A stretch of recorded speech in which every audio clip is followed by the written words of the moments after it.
कपड़े धोने वाली बहू। शादी के पहले से ही विभा को कपड़े धोने का बड़ा शौक था। कभी नल के नीचे तो कभी तालाब के पास। अरे मेरी नीली वाली लुंगी नहीं दिख रही है। विभा की अम्मा, कहाँ रखी है लुंगी? अरे वो तो विभा ने परसों ही धोकर रखी थी आपकी अलमारी में, देखो वहीं होगी। वो ना मैंने आज धो दी, मुझे लगा कि गंदी हो गई होगी। अरे कैसे गंदी हो गई थी? उसे तो मैंने पहना भी नहीं। हे भगवान, इस लड़की के कपड़े धोने की आदत से परेशान हो गया हूँ मैं। जितना तो घर में राशन नहीं आता, उससे कहीं ज्यादा डिटर्जेंट पाउडर का खर्चा है। इसकी शादी करवा दो, शादी जाए अपने घर में ही करे काम, फिर चाहे घर के कपड़े धोने हो या पूरे गांव के।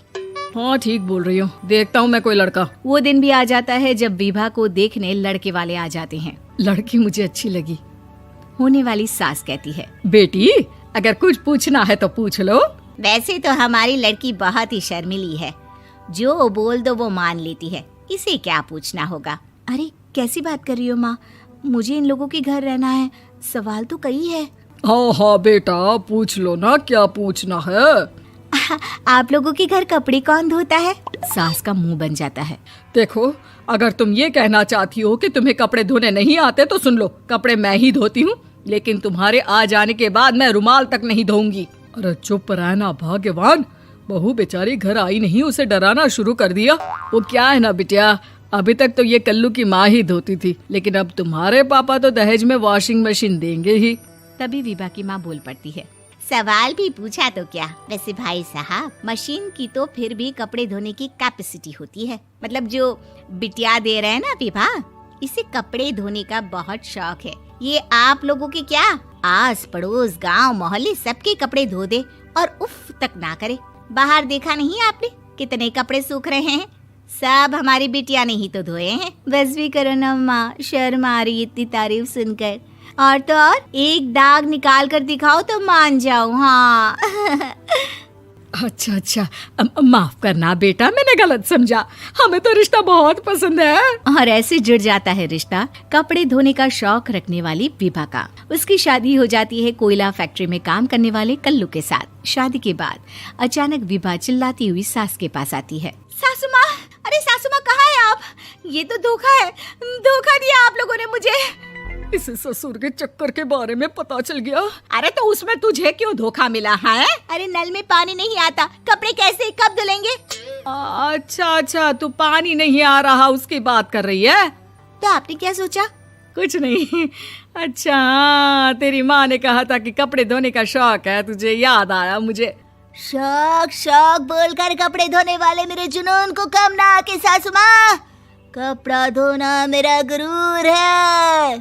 तभी पति भी वहाँ आ जाता है। अभी मैंने इसे सनी देओल की फिल्म दिखाई है, उसी के डायलॉग मार रही है माँ। अच्छा सुन, साफ साफ बता रही हूँ, पानी सुबह 4 से 6 और शाम को 10 से 12 आता है, समझी?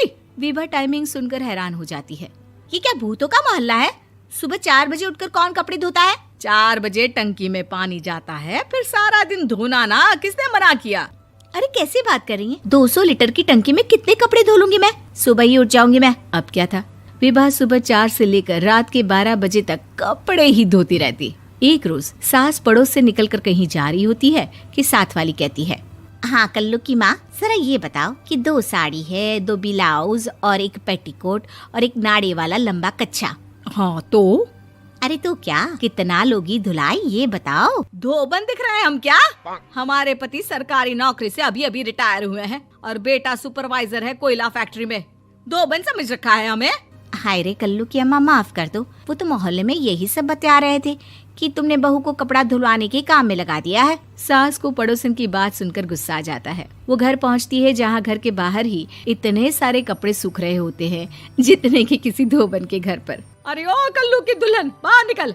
माँ जी यहीं आ जाओ, बाथरूम में चादर धो रहे हैं हम। अरे अभी हम धोते हैं, तुमको बाहर निकलो। ये आस पड़ोस वाले बोल रहे हैं कि हम बहू से कपड़े धुलवा कर उसे कपड़ा धोने वाली बना दिए हैं। अरे छोड़ो ना माँ जी, किन लोगों की बातों में आती हो? आस पास के लोगों का तो काम ही होता है कि वो किसी तरह सास बहू को लड़ा दे। बहू सारे घर के कपड़े धोती है, ये क्या कम है? बोलिए। सास को भी लग जाता है कि वो बहू का ये सनकीपन नहीं छुड़वा सकती, इससे अच्छा है कि खुद ही चुप हो जाए।